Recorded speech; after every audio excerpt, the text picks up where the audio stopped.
各位老師、同學，早晨。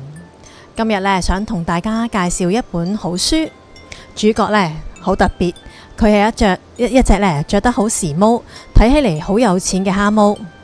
如果咧你曾經聽過或者讀過咧經典文學《柳林風聲》，你一定會記得佢嘅。佢係一隻熱情啦，中意炫耀，中意揸快車，成日闖禍嘅蝦毛，係個不折不扣嘅寫偶。如果以而家嘅說話嚟講呢，就係一個伊人啦。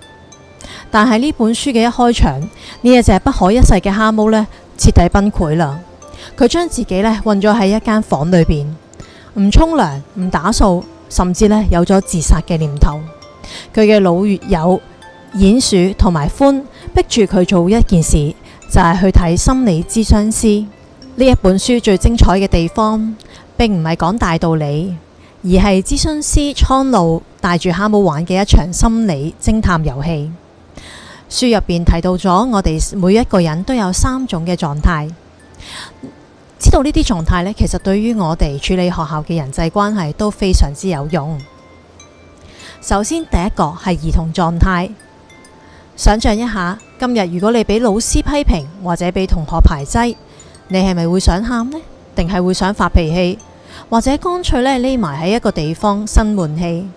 如果有嘅話，呢個呢，留意喎，其實就係你內心嗰個小小孩跳咗出嚟啦。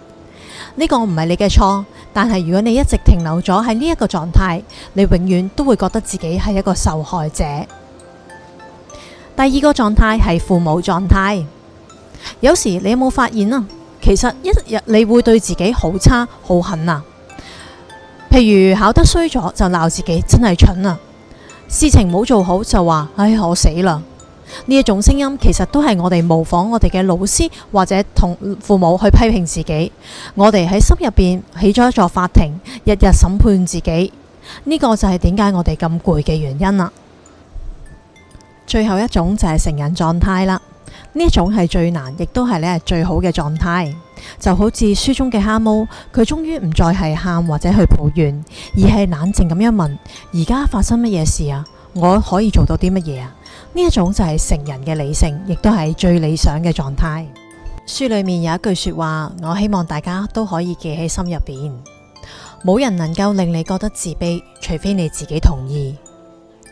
心理諮商呢，唔係一種魔法嚟嘅，都唔會突然之間令到你嘅成績突飛猛進，科科攞 A。但係佢能夠好似呢本書一樣，教你點樣向自己握手言和。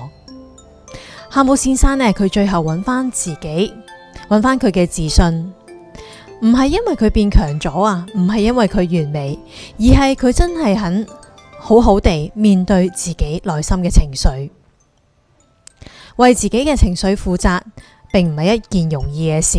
蛤蟆先生做到啦。如果最近你嘅內心有啲鬱悶，或者你好想更加了解我是誰，歡迎大家嚟到圖書館借閱呢一本《蛤蟆先生去看心理醫生》。佢係一本心理學入門書，亦都係一個關於勇氣嘅故仔。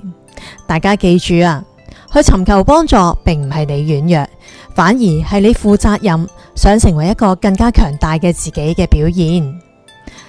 今次嘅好書分享去到呢一度，多謝大家。